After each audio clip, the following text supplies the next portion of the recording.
자, 뉴스톱10의 두 번째, 세 번째 소식은요. 윤석열 대통령의 탄핵 심판은 KTX 속도인데 왜 이재명 대표의 선거법 재판은 완행 열차로 가고 있느냐라는 주장이 국민의힘에서 나왔고요. 이재명 대표의 여론조사 지지율 오늘 30%에 미치지 못하는 조사 결과가 하나 나왔습니다. 이 두 가지 주제 짚어볼 텐데 먼저 국민의힘 목소리 들어보시죠. 대통령에 대한 사법 절차들은 KTX급으로 진행되고 있는데 사법 절차의 완행 열차에 느긋하게 앉아 있는 사람도 있습니다. 바로 이재명 민주당 대표입니다. 더 이상 이재명 대표의 재판 지연 전략을 용인해서는 안 될 것입니다.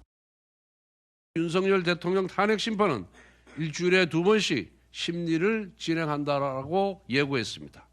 대통령 탄핵 심판은 민주당이 바라는 대로 토끼 뛰듯이 처리하고 한덕수 대행을 포함한 다른 탄핵 심판은 민주당이 원하는 대로 거북이 걷듯이 처리하겠다는 것입니다. 더 이상 편향적이고 불공정한 진행을 해서는 안 됩니다. 예, 정혁진 변호사님 나오셨어요? 자, 열차 얘기도 나왔고요. 토끼 거북이 얘기도 나왔습니다. 어떻습니까? 지금 선거법 재판의 진행 속도. 글쎄요, 제가 봤을 때는 많은 분들이 그렇게 느낄 수 있을 거라고 생각을 하는데 특히 윤석열 대통령의 탄핵 심판 관련해가지고 헌법재판소가 이런저런 여러 가지 절차 진행하는 걸 보면 어떠한 특정한 목표 시점을 딱 정해놓고 그 시점을 향해서 질주하는 모습 아니겠습니까? 그러니까 일주일에 무조건 2번씩 한다. 그 설 연휴 기간만 빼고는 그렇게 해가지고 누가 봐도 이거는 4월 18일 이전에 끝내겠다. 이런 모습을 갖다가 보여주는 건데 물론 다 좋은데 그래도 일국의 대통령을 파면할지 말지에 대해서 지금 심리해야 되는 거 아니겠습니까? 그거로 그렇다라고 하면 모든 국민들이 윤석열 대통령을 지지하는 국민이든 아니면은 열렬하게 반대하는 국민이든 다 합리적으로 충분히 납득할 수 있을 정도의 그 절차적 정당성, 그다음 윤 대통령에 대한 방어권 이런 것들이 보장되어야 되는 것이 아닌가 저는 개인적으로 그런 생각을 하고요. 예. 그런데 결국은 헌법재판소 재판관들도 거의 다 이제 법관 출신들 아니겠습니까? 그런데 사실은 목표 시점을 딱 정해놓고 그때까지 반드시 끝내야 되는 그런 재판이 굉장히 그 드문 재판이 있는데 그게 뭡니까? 그게 바로 선거법 재판이잖아요. 1심에서는 선거법 재판은 6개월 내에 끝내야 됩니다. 그런데 이재명 대표 1심 재판 얼마나 걸렸습니까? 6개월 걸렸어요. 6개월에다가 얼만큼 더 걸렸습니까? 26개월 걸렸단 말이에요. 그러니까 20개월을 갖다 더 썼는데 그런 다음에 이제 3개월 내에 끝내야 되는데 그 3개월 내에 끝내야 될 시점에 3분의 2가 지나갔단 말이에요. 왜냐하면 11월 15일 날 1심 결과가 나왔죠. 그러니까 11월 15일부터 기산해가지고 3개월 내에 끝내도록 그 공직선거법에 강행 규정으로 규정되어 있는데 예. 오늘 1월 16일이잖아요. 예. 2개월하고도 하루가 더 지나갔단 말입니다. 근데 재판을 시작도 아직 안 한 거죠? 다음 주에 시작한단 말이에요. 이런 것들을 보면서 이게 과연 우리나라 사법부가 정당하게 절차를 진행하고 있는 것인가 많은 분들이 의문을 하고 예. 있고요. 이게 이렇게 계속 지속되다 보면은 사법부의 그 존재 가치에 대해서 굉장히 흔들릴 수 있는 것이 아닌가 이런 부분들은 사법부가 진지하게 고민해야 된다 생각됩니다. 예, 그래서일까요? 사법부가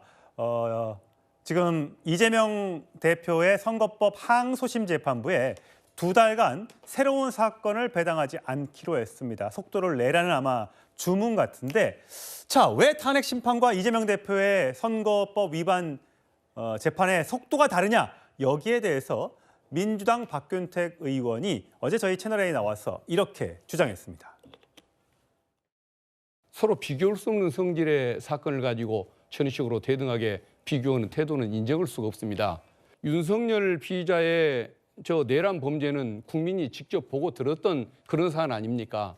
그리고 검찰이 3년 가까이 야당 대표를 상대로 표적 수사, 정치 사냥 수사를 벌여왔던 거 아닙니까? 어떻게 그 윤석열 피의자의 내란 범죄하고 그걸 비교를 합니까? 언어 도단이죠. 이현정 의원님, 네. 언어 도단이라고 주장을 했습니다. 제가 볼 때는 박균택 의원 발언이 언어 도단 같은데요. 왜 그러냐 하면 자, 물론 이 내란죄 부분과 관련해서 윤석열 대통령의 이제 비상계엄 사태도 국민들이 다 지켜봤습니다. 네. 또 이와 함께 이 이재명 대표의 선거법 위반과 관련된 것도 국민들이 다 지켜봤습니다. 본인들이 이야기했던 백현동 문제, 또 그다음에 김문기 씨 관련된 문제라든지 이런 것들을 다 지켜봤어요. 근데 이재명 대표는 물론 두 개 재판은 성격은 다릅니다만은 가장 기본적인 원칙은 재판은 신속하고 공정하게 해야 된다. 그래야지만이 이제 지체된 정의는 정의가 아니다는 그런 이야기가 있지 않습니까? 마찬가지인데 이 왜 법원에서 그럼 선거법을 633으로 결정해 놨을까? 그건 뭐냐면 다른 재판은 다릅니다. 근데 선거법만 633으로 하는 것은 기본적으로 그 시점에 맞춰서 빨리 진행해야지만이 선거에 대한 어떤 이 국민의 선택 이런 것들을 다시금 어떤 공정하게 하기 위해서 그래서 이제 633이라는 걸 결정을 해놓거든요. 마찬가지죠. 지금 이제 이 1심이 아까 이야기했지만 26개월 걸렸습니다. 근데 이게 사실 오래 걸린 문제가 아니거든요. 근데 지금 항소심도 지금 벌써 시간이 많이 지나가 버렸어요. 그러면 국민들은 다시 돌아오는 선거에서 이재명 대표가 과연 대통령감이 되는지 안 되는지를 판단해야 될 거 아니겠습니까? 그럼 그 판단의 기준이 과연 법적으로 문제가 있느냐 없느냐 판단해야 될 텐데 문제는 생각해 보십시오. 만약에 항소심 결과가 나오고 그다음 대선이 치러져요. 그러면 대법원에서 대법원에서 판단해보니까 이게 지금 재판을 우리나라에서는 지금 중단할 수 있는 아무런 법적 조항이 없습니다. 그러면 대법원에서 우리 판단하겠습니다. 해서 대법원에서 유죄를 확정을 해요. 그럼 그거 어떻게 되겠습니까? 대선이 그냥 없어지는 겁니다. 자, 그렇기 때문에 지금 언제 이럴지는 모르겠지만 국민의 올바른 선택권을 위해서는 국민들이 그분에 대한 결론을 판단하고 재판해야 되는 거죠. 지금 이재명 대표 5개 재판 받고 있습니다. 예. 근데 지금 하나도 지금 대법원에 결론 내는 게 없어요. 다 늦어지고 있습니다. 그럼 그게 과연 정의일까요? 근데 문제는 박균택 의원처럼 모든 게 다 검찰의 무슨 보복 뭐라고 이야기하는데 아니 검찰의 보복은 그 법원에서 판단해야 되는데 그럼 법원에 판단했지 않습니까? 1심에서. 예. 그렇다면 그게 무슨 검찰의 이유가 되겠습니까? 그러니까 자신들의 입장에서는 변호하는 거겠지만 두 개의 재판은 똑같은 재판이지만 공정하게 빠른 속도로 진행된다는 게 저는 법의 정의인 것 같습니다. 예. 서영주 전 대변인. 네. 민주당에서 당연히 이재명 대표의 이것도 어쨌든 형사 재판이니까 충분히 형사적으로 보호받을 수 있는 그리고 변론할 수 있는 기간을 충분히 보장해 달라. 근데 그럼에도 불구하고 저렇게 국민의힘에서 계속해서 633 원칙을 지키라고 하니 좋다. 그러면 3개월 지금부터 1월 23일 날 시작이 된다면 3개월 이내에 내가 재판을 다 받도록 하겠다라고 얘기할 수도 있는 겁니까? 그러니까 라고 얘기할 수도 있겠죠. 근데 이제 법원이 결정하면 따르는 수밖에 없잖아요. 대한민국의 법원의 결정을 누가 부정할 수 있죠? 예. 다만 그 법원의 결정에 있어서 방어권 차원의 행위들은 있을 수 있습니다. 그러니까 저는 정치적으로 주장을 할 수 있으나 정치가 대한민국이 가지고 있는 법치 시스템과 어떤 민주공의 시스템을 건들지 않았으면 좋겠어요. 윤석열 대통령도 보면은 본인이 불리하다고 모든 대한민국 헌법기관 다 부정해요. 선관위, 국회, 검찰, 공수처 다 부정해버리잖아요. 헌재까지 이제 부정하게 생겼고요. 지금 국민의힘도 마찬가지입니다.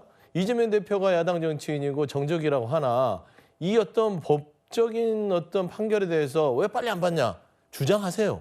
그런데 법원에 대해서 왜 당신들은 이 부분에 대해서 늦게 하느냐. 이제 어제 봤더니 오늘 봤더니 공수처 폐지 하나도 있고요. 헌재도 없애야 된다라는 조배수 의원의 국민의힘 주장도 있고요. 이런 식의 정치적 주장이 있어서는 안 된다. 예. 나온 것이고. 그러면 저는 이제 이 법원에서 지금 3월 11일까지 배당 받지 않고 신속하게 진행한다고 했으면 그냥 그 부분을 기다려서 진행하는 정도면 되는 거 아닙니까? 더 이상 뭘 더 바라죠? 그러니까 너무 바라는 게 많아요.